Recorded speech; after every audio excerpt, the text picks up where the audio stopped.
I am joined by Robert Griffin III, James White, Field Yates, Mina Kimes. All right, so first play we're going to look at, 2nd and 2, one of the Patriots' first offensive plays. What's going on, everyone? Mike Kadlick, Tayler Kyles here for CLNS Media on a new edition of Pat's Daily here on the CLNS Media Network. We're powered by Game Time and Prize Picks. We'll hear a little bit more from them later. We usually do these live training camp practice recaps from Gillette Stadium. A little bit of a change today. We're back in our home offices. So I have a rundown. We have our notes from practice, but I kind of figure that since there wasn't much prep time, we're kind of fresh off the field, we're just going to basically throw our notebooks at each other, talk about what happened with practice today. And if you guys have any questions as well about practice, feel free to throw whatever you get in the chat, whatever you want to know, and we'll try and answer it as quickly and as best as possible. So, Tayler, first and foremost, I think that the number one A1 topic of today, much like it is every practice, I feel like I say this every single time we do a stand-up, and oh, you want to hear about the quarterbacks, you got to talk. But it's true. It's Drake Maye. He's the number 3 pick. And today I thought things changed. I don't want to say a lot, but and I kind of got a smack in the face from some of my friends down in Foxboro today about my tweet about Drake Maye. But Drake Maye did take reps with the starters today, and I thought that was noteworthy. Now, did I? Give me the caveat. Exactly. There is some caveats, which we'll explain here on the show. If you did see my tweet, and we also explain it in a stand-up from Foxboro that's yet to be uploaded. But Drake Maye did take reps with the ones today for the first time all training camp. Now, they were limited reps. They were behind Jacoby Brissett, and they did not actually throw a football with Drake Maye in the game. But he had a couple handoffs. He got comfortable with David Andrews as his center, and there was starters along the offensive line, and there were starters at wide receiver. So, again, I don't know how noteworthy you really want to call that because, again, it was so few reps. But ultimately, with Gerard Mayo saying before practice that it's still an open competition, although Jacoby Brissett is QB1, and that they'll have a decision after next week's game against Washington or Sunday's game against Washington. I think at the very least, this is a step in the right direction towards Drake Maye's development plan and the fact that he, I don't know about could start week 1, but could start at quarterback for this team sooner rather than later. Yeah, and I've seen some pushback saying that Gerard Mayo says something and then doesn't end up doing it, which I think that him getting the opportunities with Andrews, they weren't, huge. Again, he didn't even throw on them. But both Andrews, Gerard Mayo, and Drake Maye have acknowledged that it's still important to have that relationship with the center. They hadn't even had a quarterback-center exchange before the Panthers game until like way, way earlier in the offseason. So, again, I do think this is a competition. I just think it's a competition that's being framed in the way that Alex Van Pelt and TC McCartney and Ben McAdoo think is the best for Drake Maye's development. But at the same time, like you mentioned, he's been repping since the last block of practices with the starting receivers, with several of the starting offensive linemen other than David Andrews, which is why I do understand it is significant that he got any opportunities with David Andrews, even if he didn't throw in them.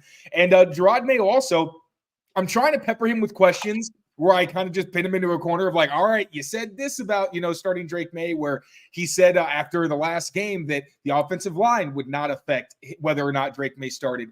Now, after saying that Drake Maye struggled with his pre-snap processing and keeping the offense on schedule and things like that, urgency, all those things that we've said, if Jacoby Brissett starts, it'll probably be because of what he does pre-snap, maybe more so than post-snap.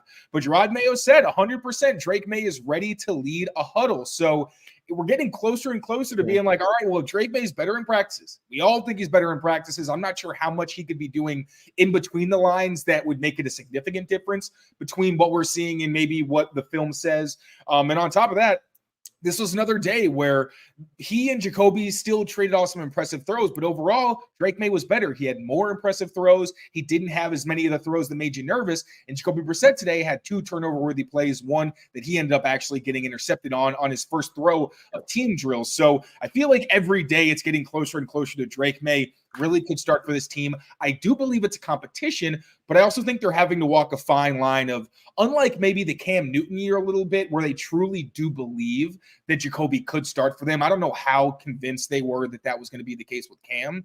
Right. But one way or another, I think they want to prepare Jacoby if he is the starter, because you still need that chemistry with receivers, much less offensive linemen. So I understand the thinking, but I think the fact that we're seeing more and more of Drake mixing in with those other guys tells you that internally they do understand that, Drake is maybe starting to get on Jacoby's heels. But I think as this week goes on, and then obviously however they perform in the preseason, that'll dictate who ends up most likely being the week 1 starter.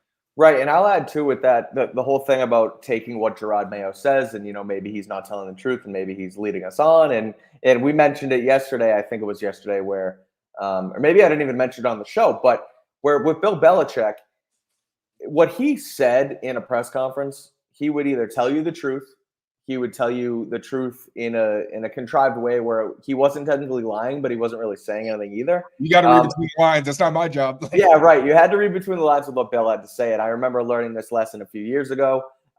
With Alex Barth, he kind of taught me this, where Jelani Tavai was like, he didn't look great in camp. I wasn't a huge fan of him, and we were talking on Pathbeat for a while, and I was like, I don't see him making the roster. I don't know how he's going to make the roster. Blah blah blah. And Barth kept telling me, look, Bill Belichick continues to say that Jelani Tavai is going to be a part of this team, and he ended up being a part of this team. And now, obviously, I've ate my words on that, and I realized Tavai's good and blah blah blah. But from there, I realized that Bill Belichick always tells the truth. Now we don't know if Mayo does, but to that point, this is kind of a long-winded way of saying that even with the switch up, right, that's happened, where a couple months ago, Mayo said that Brissett's the starter, and now he's saying that Drake Maye has a chance to win the job. I don't think that's not necessarily the fact that he was lying earlier. It just means that situations changed, and perhaps Drake Maye has developed a little bit faster than they would have liked, and they feel like they can now,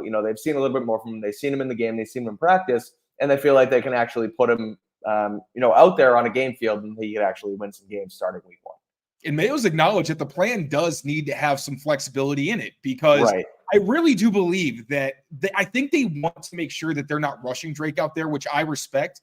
I also think that I mentioned it in other shows, but I just think Van Pelt's plan may not look the way we want it to, but I do think there's an opening for, okay, if Drake is significantly better, he still will be someone who's a factor in this competition. I believe what Drake Maye and Alex Van Pelt said really early on, I think end of spring, early summer, where Jacoby was the guy they felt was the most ready. They said he's the most pro-ready guy, and they did believe he could start the entire season. I was saying I thought he'd potentially start the whole season if you needed him to, but I also have been pretty steadfast on I don't think it's going to take that long for Drake Maye. Like today, I asked him, because Clyde Christensen, who's coached Andrew Luck, Peyton Manning, Tom Brady when he was in Tampa Bay, he's been around a lot of greats during the draft process. He compared Drake Maye's processing and intelligence and ability to retain information to Peyton Manning and Andrew Luck, two of the smartest quarterbacks we've probably ever seen enter the game. Peyton Manning is a guy who has a photographic memory. I don't know if Luck does, but I know he's an architect, so there's a very good chance he has something damn close to a photographic memory. I didn't ask Drake about that. I will at some point figure out whether he has anything close, but he mentioned that the way he learns and retains information is he's like, I learn it, then I repeat it to somebody else. And because that makes sense. The best way to know you understand something is if you can teach it to someone else. So it feels like he's the kind of guy, and from all we've heard, where he learns really quickly. He adapts. He has said, I want to see how, I do something and then I know how to do it the next time. So I don't think he's this kind of, you have to put him in bubble wrap because you might hurt his confidence, or the bad mechanics thing I think is legitimate. I think that's part of the equation for them. Like TC McCartney mentioned, you want to be able to get through your process, but I don't think it's so scary to start Drake Maye. I think it's just, okay, is he checking all the boxes? If he is, we'll throw him into the fire. This is a talented kid. He's a smart kid. Any mistake he makes, he's not going to repeat because he wants to be great. And he has that attention to detail. And once again, I just feel like the plan for him may not look the way we want it to, but it's starting to progress towards, all right, Drake could win this thing. Let's see what happens against the Commanders. Yeah, so let's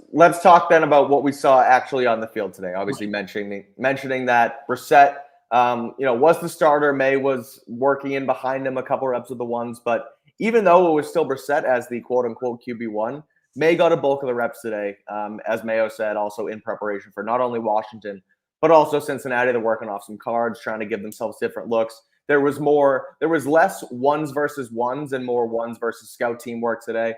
Drake Maye got a lot of work. I thought Brissett had a couple not great throws, a couple turnover-worthy plays, which I'll let you talk about more in depth.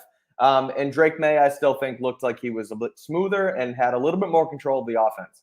A couple nice throws, a couple to KJ Osborne, one to Pop Douglas that was obviously dropped.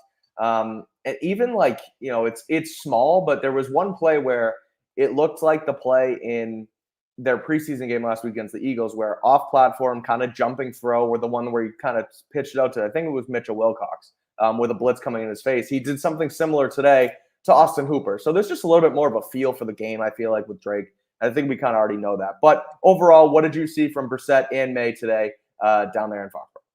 I thought both of the guys started the day well with throws on air. Now, that's not indicative of necessarily how good a quarterback is, but there are some days where you see they're just clearly not on the same page with some guys. They don't have a great feel for how certain guys run routes. Some days your arm just doesn't feel right. Some days it's just like, I don't know. I just don't have it today, but they both definitely had it early for sure. You know more about that than I would, Mr. Right.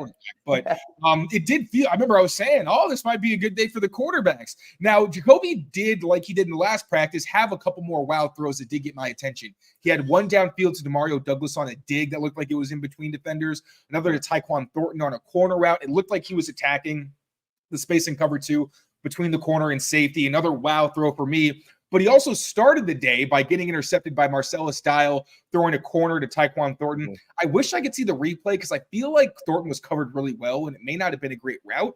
But either way, I didn't love the decision. Now, it's so tough because we know Jacoby likes to take chances in practice and see what he can get away with and things like that. But I feel like that matchup with Tyquan Thornton, well covered, you just shouldn't really be testing that window because he's not like a Jalen Polk where he's going to attack the ball. Most of his success comes when he's got some separation. And then the other near interception was the deep curl to Javon Baker, where there were two defenders closing on the route. I could see it developing. I had a feeling Jacoby was going to go there, and I was like, please don't. This throw is not there. Go somewhere else. And he did it, and then A.J. Thomas almost undercut it for an interception. In both plays, they just didn't feel like good decisions. Like the Hooper one, I've been one of the few people, the interception he threw in the preseason against the Eagles, I've been one of the few people who's tried to give him some slack because I've seen so many times he tries that throw, and it usually works. It was just that he wasn't on the same page. This was a situation where I'm like, I don't really know what you were going to get out of making those throws. And when you put it on the film, I don't really know how you explain it away.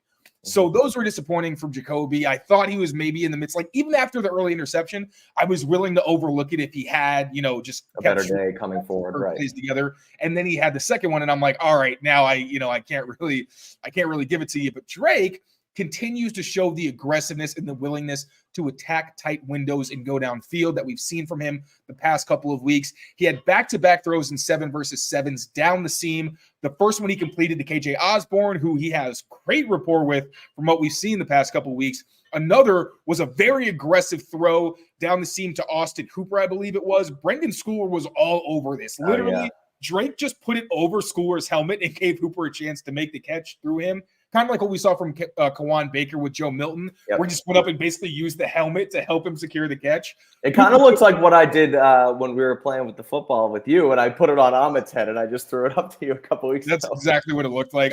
Cooper couldn't come down with it, but it's the kind of play where in a certain situation, I would love to see Drake try that, where like Hunter Henry might come down with it. Also saw him attacking zone coverage again, where you looked like he hit a sail route to Jalen Reagor between a couple of defenders. There was one other throw that I really liked. I'm trying to find it in my notes. Was it Osborne? Did you already mention the Osborne?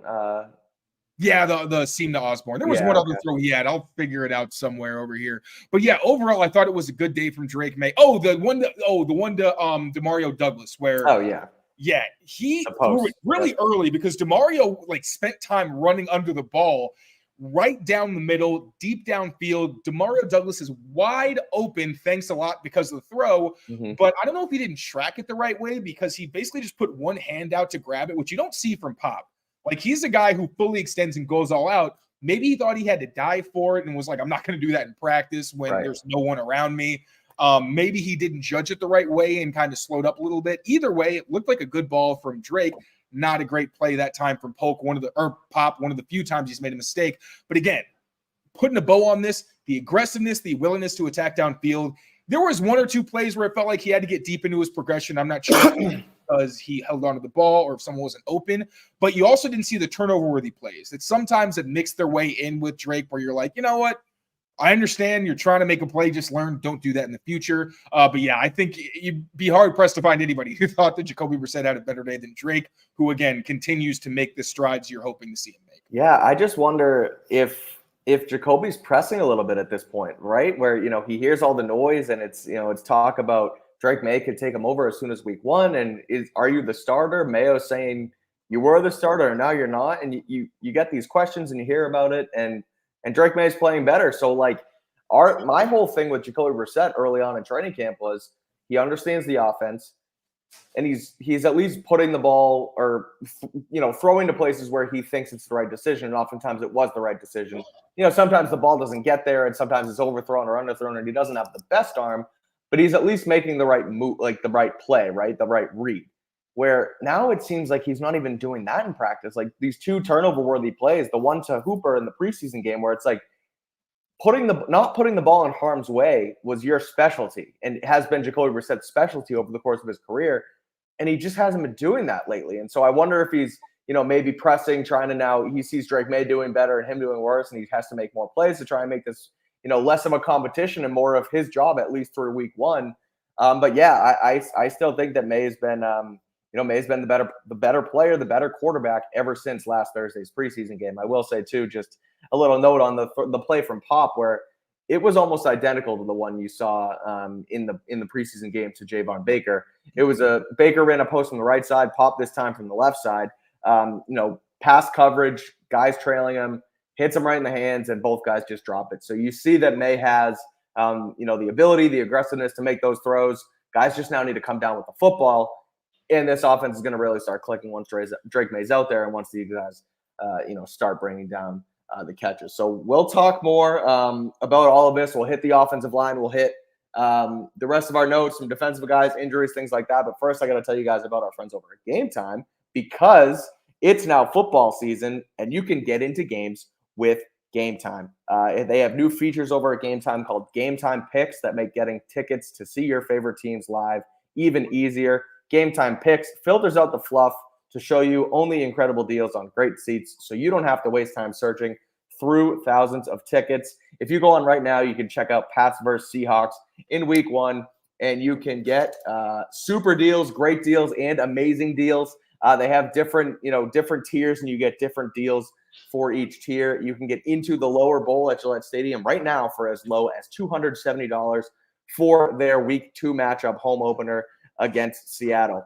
That's why I love Game Time, because you can customize your spot and make the most out of these Game Time picks. So take the guesswork out of buying concert tickets with Game Time now. Download the Game Time app, create an account, and use code CLNS for $20 off your first purchase. Terms apply. Again, create an account and redeem code CLNS for $20 off. Download Game Time today. Last minute ticket. Lowest prices guaranteed. Again, that's Game Time. Use code CLNS for $20 off. All right, Taylor, let's do the offensive line now, because they were sort of a topic of discussion with the quarterbacks and Maye being out there with David Andrews, etc. And it was that normal starting offensive line that we've seen throughout the majority now of camp, with Vederian Lowe as the left tackle, Sidy Sow as the left guard, David Andrews at center, Mike Onwenu at right guard, and Chuks Okorafor at right tackle. That seems like that's the plan they want to go forward with. However, Vederian Lowe leaves practice today with what looked to be like a lower back, upper body type injury. He was grabbing the left, backside of his back as he went off the field. Spoke with trainers, went to the medical tent, shed, whatever we want to call it, and then ended up leaving the field for good and did not return. In his absence, we see rookie Caden Wallace come over and take reps at the left tackle spot for Vederian Lowe's absence. And at this point now, it's really starting to get thin at the tackle spot. Guard looks okay right now. Nick Leverett did return today. He was the backup center behind David Andrews. But for the rest of the offensive line, it's looking like slim pickings. And the fact that not only do you have players that we talk about, and guys like Vederian Lowe and Chuks Okorafor, who are, I guess, replacement level starters, backup types, swing tackles, whatever, but now you don't even have the depth behind those guys, and we know tackle is so hard to come by in this league. So what'd you make of Lowe's injury? What'd you make of the shuffling again along the offensive line today? What'd you see in general? I mean, we saw Caden Wallace take over at left tackle when Vederian Lowe went out, but you have to wonder if he even would have been slotted there, because typically Calvin Anderson has been the top backup at left tackle, and that forced Caden Wallace to play left for the top offense and then right for the second offense. Yeah. Then you really only had Kellen Dyche and Zuri Henry as your depth tackles. We were already talking about how the Patriots needed to keep their eye on the market. It doesn't even have to be, what is the name of the guy who just got released from the Titans? Cardinals? Drive me crazy. Is it Dalton? Oh my gosh, it's driving me nuts. Something Davis. I'll find it. I think it's Dalton Davis or something. But we've been talking about how they need to really monitor the offensive line, waiver wire, free agency, whatever. I don't even think you need a starter or even a quality backup. I think you just need a warm body at this point because it's getting so low. Like, you're at a point right now where Caden Wallace may have to play the entire preseason game or the vast majority of it because you don't want to have Drake Maye in there with Kellen Dyche or Zuri Henry at tackle. Dennis Daly, by the way, is the guy's name. Dennis Daly, man. And according to Chris Price, the Patriots have been one of several teams that have inquired on Daly. So that's one to watch right now. I got to get that name. That and Christian May. Christian, you go for it. Christian May. Oh my God, I know it. Just tell me. Christian McCarroll. Christian McCarroll. We'll talk about him. I think Christian McCaffrey gets in my head. I'm sorry. But they need, bottom line, they need to definitely have an eye and add somebody at tackle because now it's getting so thin that you're having one guy who's having to play with the starters and backups, and that's not ideal. I love Caden Wallace getting reps. Don't get me wrong. But at the same time, like, you need to have these guys on some kind of pitch count. And right now that spot is looking even scarier than it already did. And it stinks for Darian Lowe because he feels like he's getting positive momentum. So you hope that he's back out there soon. Yeah, for sure. Again, he leaves with a lower back there. Layden Robinson worked in a little bit with the starting team again today, I believe, behind City So. It feels like that's been a competition now with Wallace getting some reps there. I wonder if that's let's see what he can do with this first team, and then maybe if he does well, they can shuffle everything else along. But certainly, again, with the depth kind of depleting on the outside, you wonder if the move from right guard to right tackle with Michael Onwenu could potentially happen sooner rather than later. He, in theory, is I don't want to say he's a backup tackle for them, but he adds depth if you move him to tackle. Caden Wallace then doesn't have to worry about flipping back and forth as much. And you go from here. But certainly if Lowe goes down again, we don't know what it is. We don't know how much time. Like, he could be back tomorrow and everything's fine. But you saw it really where it kind of slapped them in the face today where Darian Lowe goes down and they're putting a rookie third-round pick as the starting left tackle and the backup right tackle almost immediately. So, again, Calvin Anderson out. Nick Leverett's a guy who I believe played tackle at one point for the Buccaneers as well. Literally, it was like one drive in Tom Brady's last game. It was the final drive. Okay. Somebody must have gotten hurt, and they were like, all right, Nick, we need your right tackle, buddy. And he actually was pretty good. I wouldn't ever want him there again, but he played well. Also, regarding that guard spot, Drake Maye said it was a competition with City So and Layden Robinson. He didn't, sugarcoat it or anything. All right. We've all been saying City So. I do think he's a very promising player. I think the strike system will work very well for him. But when you look at his preseason tape, Layden Robinson, I don't want to say he's been perfect. No player is perfect. Right. But he is putting up some very good tape. And there's very little that you look at and you're like, ugh, that's not going to play. Whereas City has had some rough losses. Like, he's been good overall, but there's been like 4 or 5 plays where he whiffs, he ends up on the ground, and it's just one of those ugly losses that in a real game, you're thinking like, dude, that can't happen. Especially can't happen multiple times when you're playing guys who aren't even going to start for the teams they're on. So I didn't want to blow it up because, again, this is preseason. There's things these guys got to learn. City is a second-year player in the NFL who's learning a whole new system. So I wanted to give him some leeway there.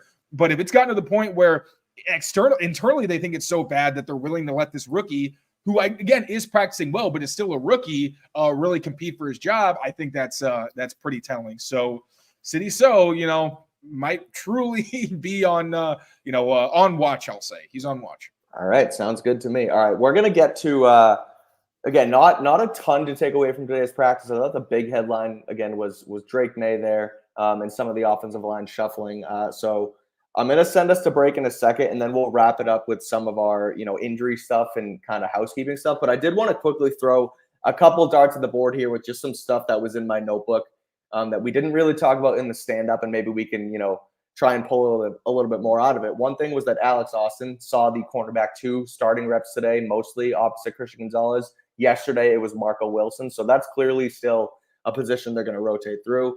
Jalen Polk I know we don't have a ton on wide receivers today, but I thought he got a lot of run.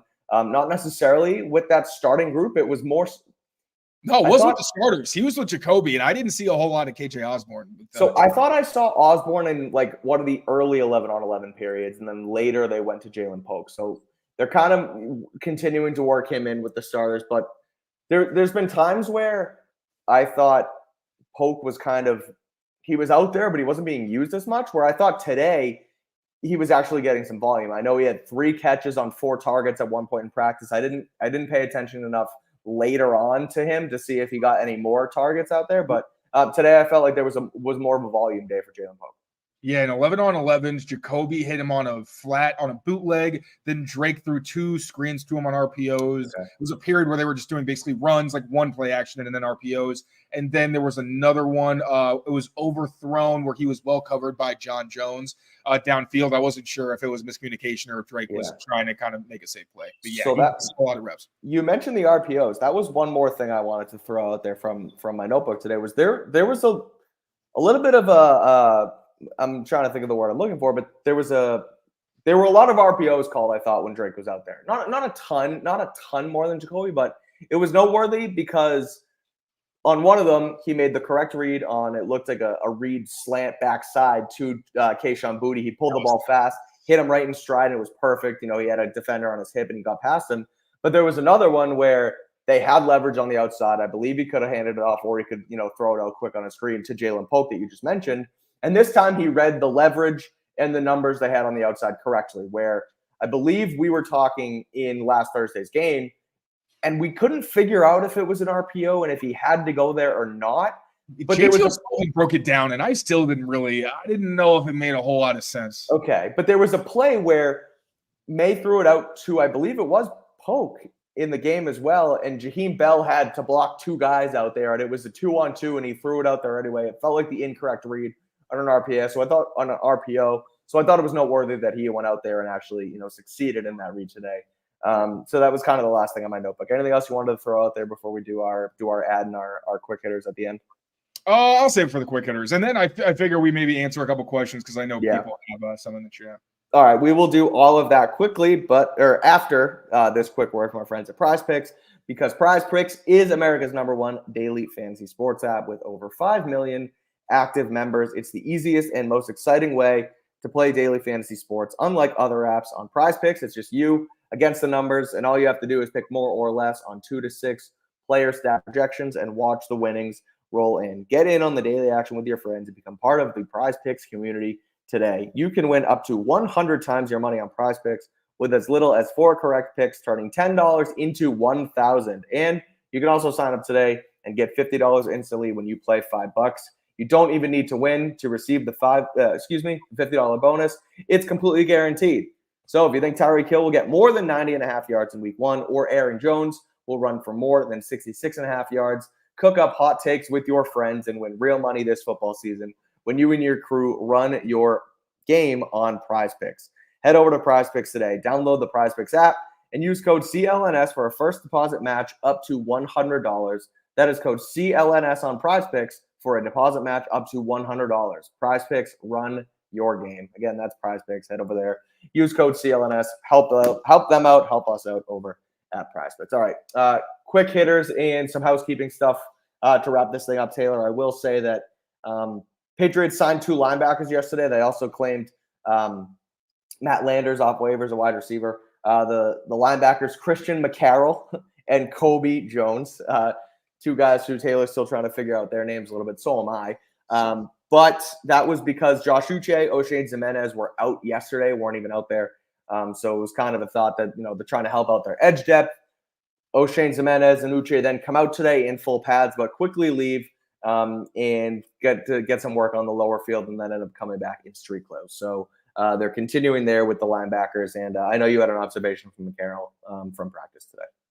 Yeah, so they did like a thud period. It's kind of like Oklahoma's without the beginning where you start on your back and then stand up. And there was a rep with McCarroll and Deshaun Fenwick. Something happened the first time. They had to do it again. That second time around, McCarroll stood Fenwick up. It was a really loud hit. got some love from DeMarcus Covington, which is always cool to see for a guy his first day at a new camp. Also from that period, Keon White and Ramondre Stevenson collided. You could see, like, you just saw the matchup. You were like, oh, this is going to be good. That thud was so loud. Like, you could just hear both their pads crunching. I would call it a stalemate. Like, I think Keon stopped Ramondre in his tracks, but Ramondre kept his feet moving and kind of like got a little bit of push after. That was a really cool matchup. Let's see, emptying out my notes real quick. Keon White got his hand on a tight end screen against a scout team, batted Joe Milton's pass in the air, ended up getting caught by Jacob Warren. Still an impressive play. Alex Austin repped on the outside at times across from Christian Gonzalez, which we've seen a lot of Marco Wilson, so I thought it was significant. But whenever the scout offense was on the field and the top defense was out, it was Christian Gonzalez, Jonathan Jones on the outside, and Marcus Jones in the slot. Thought that was pretty significant. Also, during the thud period, Joe Giles Harris got in trouble for, like, not crazy trouble, but I think he was too aggressive and tackled somebody and tried to finish through contact, and you could hear Mayo be, I don't know what he said exactly, but it was along the lines like, hey, man, pull up a little bit.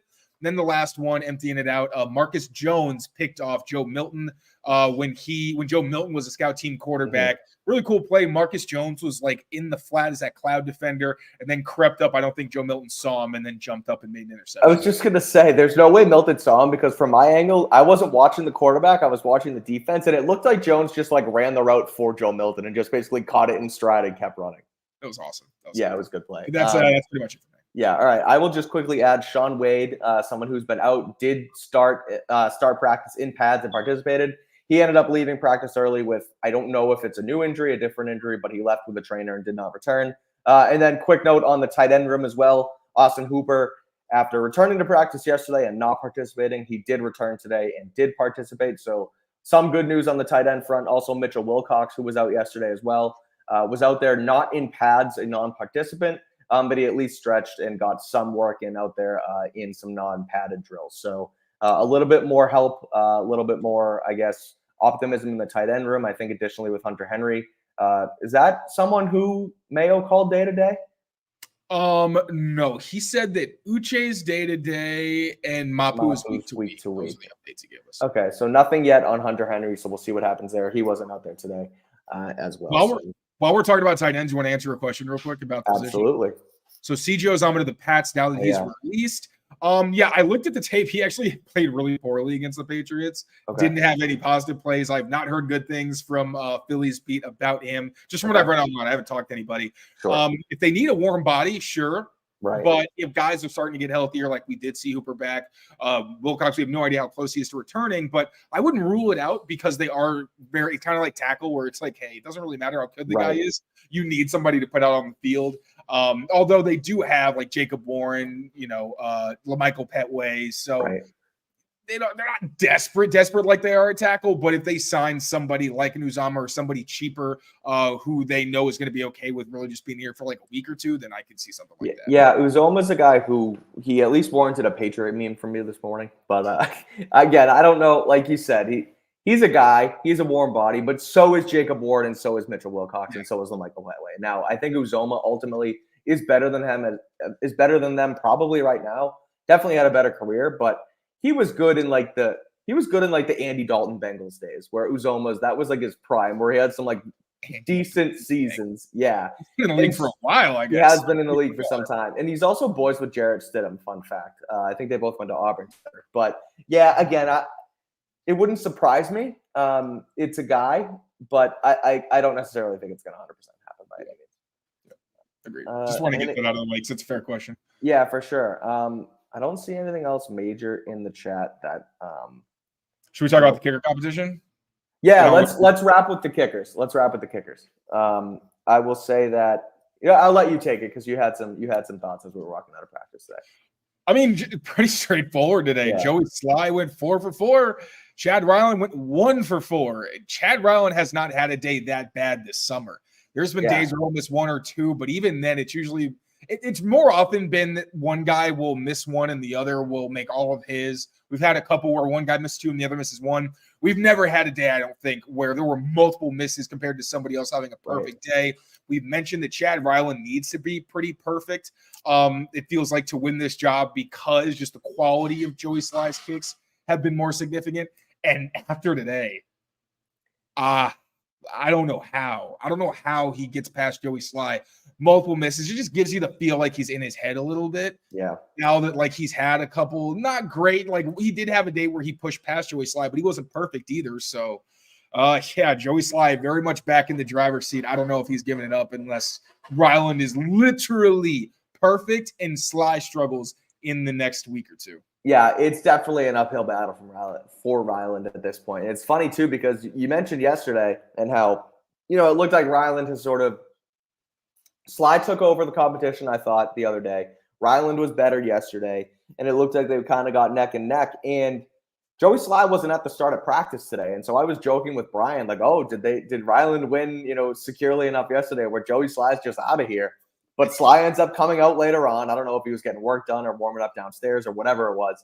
He comes out and he blows Ryland out of the water today. Like it was really – this was the most convincing win, I would say, of a day for a kicker throughout training camp. And you're right. Like at the end of the day, you said it to me as we were walking out today, but the kicking especially is a results-based business. Like there can be potential and there can be, a development plan and all this stuff for quarterback and wide receiver. And, we spent this draft pick on this guy and we shouldn't do this. But like with kicker, man, like it doesn't really matter that Chad Ryland was a 4th round pick last year, especially because he was drafted by someone else. I feel like I bring this up a lot in this competition, but like at the end of the day, if Joey Sly is a better kicker and is going to give you more consistency, not only from range, but also in the middle where Chad was not good today, it's Joey Sly's job. And it stinks for Chad, but at the end of the day, if you can't make your kicks, you can't make your kicks, and that's just kind of how it goes. So I would say that today, it definitely feels like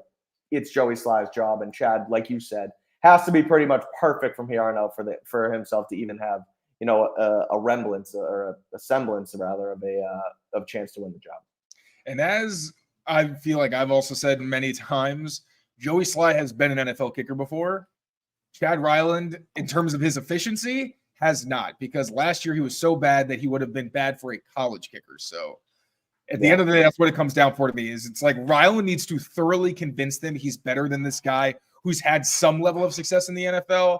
And not only has he struggled to be even with that guy, although the numbers will tell you that, but we've seen like from the day-to-day performances, it doesn't feel like Ryland has really been close with Joey Sly. And yeah, it just feels like it's slipping further out of his grasp. Yep, absolutely. All right, I think that's going to do it. Anything else in the notebook today that you can think of before we get out of here? Maybe we'll just hit some like quick hitting questions, literally like less than a minute answers. Yeah. Let's see. Well, let's go to the one that everyone wants to know. The odds may starts week 1. All right. It's too little, too late for me. Like I think with the ones reps today that I wanted to call them, really, like it's significant, but it's not enough. There's not enough time for him to start week 1. So I think it's slim to none at this point. Even when it was a shock that Mac Jones became the Patriots starter in week 1 of 2021, we at least saw that he had good days with the ones and was getting reps with the ones. We haven't seen enough of it from Drake Maye for them to even pull the wool over our head and kind of shock us. I'm sorry, but it is a different group running things at the same time. Think about it. If Jacoby this week throws 2 interceptions, Drake Maye throws 2 touchdowns and he's perfect, you're telling me that there is no chance he starts? Given how flexible this plan is supposed to be. I guess if it's that obvious in Sunday's game, they might have to really push it. But that would also be them pushing the panic button on the plan a little bit and being like, look, okay, Jacoby's really not that good and Maye's that much better. Scrap it, put him in there, and let's see what happens. It's forcing it if Mac is Mac. Jeez, I'm sorry, Maye. Yeah. It's completely subconscious. I did it last show. I didn't even realize until somebody pointed it out. Right. If Maye is decent and Brissett struggles and then Maye starts, that's panicking.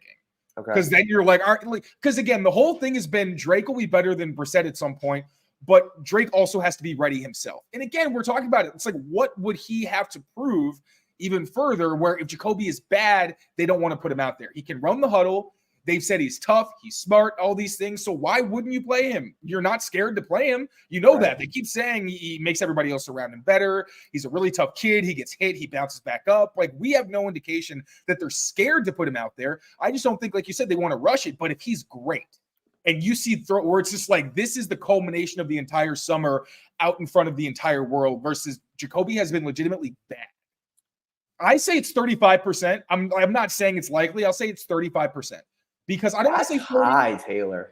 I don't. Okay, so 30. I don't. I agree. He hasn't outplayed him in a practice that we've seen in like a month. So I agree with your points, and I agree with the fact that if XYZ happens, yes, I still think 35 feels high for him to be the week 1 starter. Like, I don't know. And again, I don't know. I just 30, but like, I mean, think about it. What's the argument for Jacoby going out there? Like, you tell me. If they're not afraid of Drake getting rattled or maybe developing bad habits, if those things aren't on the table, and we know that he's fine running the pre-snap operation, if Mayo's being honest, and he's outplayed the set, why wouldn't you play him? So that's where I think they probably wouldn't be completely honest with us, where if we're asking are you worried about this guy getting hurt or worried about his development, they're not going to be like, yeah, we're scared. And I know that's not what you're looking for, but I still think that that's the case. And I still feel like they have a tough stretch to begin the season. With Cincy and San Fran and a short week against the Jets, and the soft landing spot still feels like Miami week 5. And I feel like that's probably the earliest we're going to see him. And I hope I'm wrong because I think May's better, but I still feel like week 5 is the sweet spot. I just look at Jacoby in these practices compared to what Drake has looked like in these practices. Right. Talk about how tough these defenses are. This is still a team that wants to win games. Like, again, unless you are worried about Drake in terms of like potentially regressing or what have you, if you think it's rushing, I could not emphasize enough, I do not want him rushed out there. Right. If there's a reason they're not telling us that they're like, it's not time, for sure. It's not worth just winning games and potentially hurting your quarterback. But if you're like, no, Drake can go out there and play if we need him to, and you're facing all these good defenses, you think Jacoby is going to show them enough that they're not going to at least, that's why I say I think that Drake's going to start before October. Because I think against that tough competition where the offense does need someone to help elevate them a bit. I like Pop. I like KJ. I like Polk. I think the interior of the offensive line is solid. I feel like one of those 2 tackle spots will be good enough. I just don't know if Jacoby's the guy who's going to take you from a team that maybe wins on the last possession to one that's actually competitive throughout the entire game. This is supposed to be quick hitters. I think we should go on for 5 minutes, but it's still a fair conversation. It's the conversation. Yeah. So it's okay that we went off on this one. This is the one storyline that, we could talk about freaking Matt Landers and Christian McCarroll all we want, but nationally and the Patriots brand as a whole, like with what fans want and what fans are looking for, Drake Maye, the quarterback position, is the conversation. So it's okay that we went off that long. Is there anything else we can hit before we get out of here? There's one. Clarify. So Drake has not, that I've seen, thrown a pass against the starting defense, right? I believe that's correct because today was the one time where he was with starters. Yeah, and it was the top defense, but he handed off. Correct. And usually it's a mix. Like, usually he plays the backups, but if he does play starters, it's because like today they had like backup corners, but the rest of the defense was starters. Then they flipped it where it was starting corners and the rest were backups, which I think is Pellegrino saying he wants to have different matchups and give guys different coverage assignments. But yeah, that's another big indicator is that Maye has yet to play against the entire starting defense. Let's see if there's anything else we can actually hit really quick. I've seen some questions about Mapu. No updates on Mapu other than the fact that he is a week-to-week situation. Yep. Let's see who starts left tackle week 1. I think it's going to be low. I still think it's very low. Barring today's injury being more serious than it looked, it's low, and I don't think there's a question. Here's a fun one. Maybe we can end on this. Surprise cuts this year. Oh boy. Honestly, I would have said Mike Purcell, who they did cut, was a surprise. I thought he'd been playing pretty well. I didn't see that coming. What about a guy like Tristan Hill? Is that even a surprise? I think I would. So what I would pick would probably be Armand Watts, because he was signed as a guy where you kind of assumed he was going to play a role on this defensive front, especially because the depth isn't great, but he's been playing deep into preseason games and he hasn't been particularly good or made an impact against like backups to backups. So I would say probably Armand Watts. I do want to say Chooks, but I also don't want to like open that can of worms again. And I also don't feel I don't think he's going to get cut, but that's why it would be such a surprise. That wouldn't be a surprise. That would be beyond a surprise because he's their starting X, and I don't think it's a competition. Yeah. Try to think. I'm trying to pull out another surprise cut before we leave. Is Mitchell Wilcox a surprise? No. Jaheim Bell's a surprise at this point, I think. Yeah, but he's been repping with the ones so much. I feel like even if he doesn't play, like he may be a game day inactive, but I think they're gonna still want him on the roster. Linebacker is set, cornerback. I don't really think anybody would be a surprise. Isaiah Bolden. It's not a surprise, though. That's not a surprise. You're right. It would be a surprise a little bit because they clearly like him. He's starting on special teams. He's been their starting slot corner at times. I feel like it would be a bit of a surprise. Joe Cardona, surprise cut. Tucker Addington takes over. Oh my gosh, I don't think it's I would say Joey Sly would be a surprise cut. I like that. That's a good one to end on. Joey Sly after today would be a surprise cut. There we go. All right. So that's going to do it for us here today on Patriots Daily here on the CLNS Media Network. We'll be back tomorrow with some more Patriots coverage heading into, I believe, what is day 19 of Patriots training camp. There's going to be 20 total practices that we cover every single day here on Pat's Daily. We'll do Thursday, we'll do Friday, and then we're going to get into our game week lineup here. So we'll keep you guys posted on what's going to happen on Pat's Daily here. Are you laughing at the mustache comment? Yeah. Okay, so I've told my girlfriend Liz this. I had a teacher in middle school who said his family had never seen him without facial hair because he married his wife with it. He never shaved it, so his kids never saw him without it. I told her, I was like, you will never in your life see me in something that isn't a picture without facial hair. I did once in college because I had to for my fraternity, and I looked like a 6'3" baby. I'm never doing that again. So hell no surprise. This baby's locked in for life. Maybe when we get down the stretch, like I was just saying, with some of our in-season pods, maybe we can make some sort of bet between me and you where the loser has to go clean shaven after the season. We'll go we'll find a win total that we disagree on. We'll pick one side and go from there. That could be Bro, I'd rather let you live in my house for a year than shave myself. So yeah, I'm sorry. We're gonna have to figure something else out. All right, we'll figure it out. But anyway, that's it for us today here on Patriots Daily. We'll be back tomorrow. Make sure you rate, review, and subscribe to the channel. Like this video as well. That low-key helps us out a lot and gets our reach out there with all the great Patriots coverage we're trying to bring you guys every single day. So until tomorrow here on the channel, be well. Take care of yourselves. Take care of each other. Take care of yourselves. Take care of each other. I'm losing my mind. We'll see you next time. Bye, everyone. Dog days, baby. Yes, it is.